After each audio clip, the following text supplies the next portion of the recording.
So today, let's talk a little bit about Vice President Pence's alleged publicity stunt. So what happened? Well, what happened was Vice President Pence went to a football game this weekend. It was the San Francisco 49ers playing the Indianapolis Colts. He went there. The national anthem played. He stood reverently facing the flag, placed his hand on his chest, and paid homage to the national anthem and the flag and the country and those who have fallen. Apparently, some players from the San Francisco 49ers did not join him in doing that. They kneeled. And so immediately upon the conclusion of the playing of the national anthem, he left. Why? Because he would not dignify the actions of those who failed to honor the flag by his continued presence. I think it's a perfectly appropriate move. The left immediately comes back and starts claiming that this is a publicity stunt on the part of Vice President Pence, with even a new angle, and the angle is that he did it on tax dollars. I was kind of surprised at the imagination and the degree of insincerity that the left undertakes to attack the Vice President of the United States for what is absolutely an appropriate action. So let's look at some of these accusations. First of all, as you know, and I've made this case numerous times, as a matter of policy for the United States, as something that benefits the United States, I definitely believe that the Vice President of the United States and the President should be advocating for continued reverence to the national anthem and the American flag.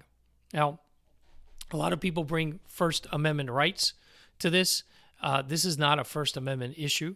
The NFL definitely has the authority to temper political speech as it wishes on its dime and in a platform that it created, particularly if that form of political speech is going to damage the brand that it invested so greatly in creating.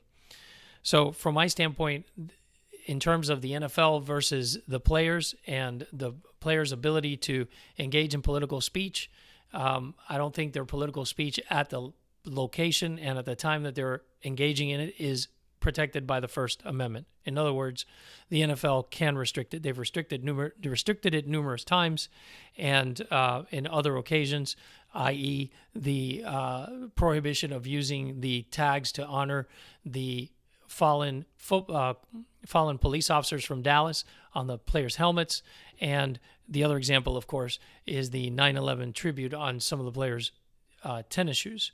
So this is not an issue of undue infringement of the player's First Amendment right to speech, number one.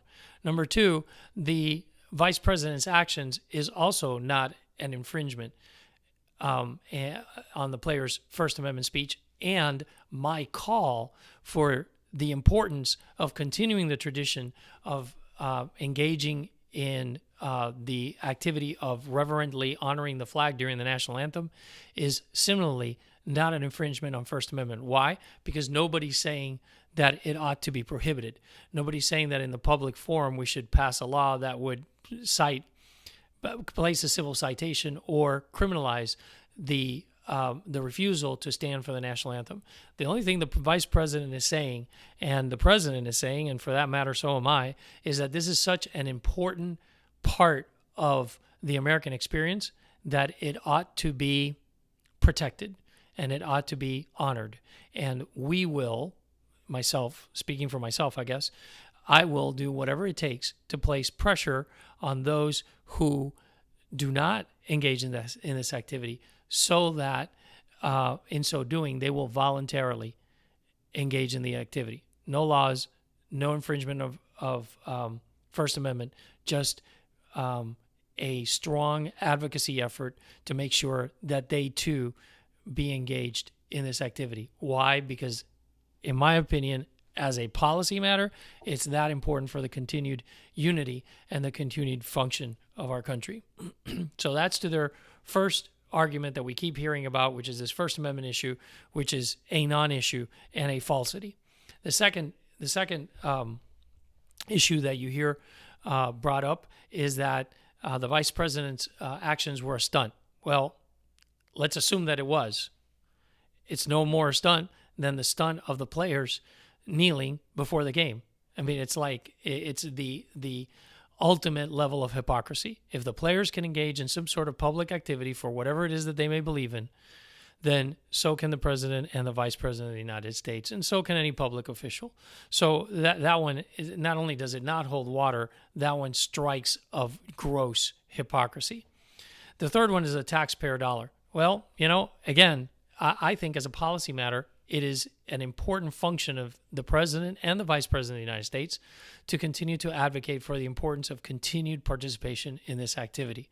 So if the vice president of the United States ends up going to a football game, and let's assume, I'm even going to give the left their premise, which is that he did it only for the purposes to leave, well, then I believe that that activity that the vice president engaged in, namely the bringing attention to the fact that this is such a gross disrespect that it is unworthy of the continued presence in an event that would allow for that to continue.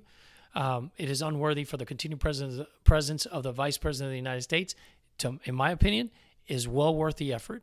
And yes, it is, in my opinion, a valid part of the official acts of the vice president and of the president of the United States. So from my standpoint, I think the left is grasping at straws. As you guys know, who have been following this from the get-go, the NFL is now backing down. They are receiving less and less support from the general public, and they are supporting the players less in this activity.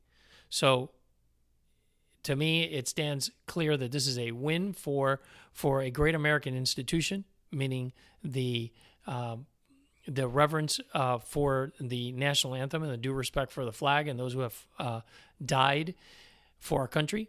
And it is only being won because President Trump and Vice President Pence as his wingman, but more importantly, President Trump. This is only being won because President Trump engaged in the strong and forceful activity by example, not by passing a law, but by demonstrating the hypocrisy and by leading by example. Say what you want of Trump on this one. He got it right. Yeah, the only thing that I'll fault him is using the bad words. I think it's unbecoming of the presidency of the United States. But nevertheless, his position and his strong stand on this is absolutely right on. So, look, I hope they continue. I hope they continue with this forceful position, and I hope the NFL continues to back down on its gross disrespect for this great American institution. My name is Dr. Julio Gonzalez, and you're listening to the Federalist Pages.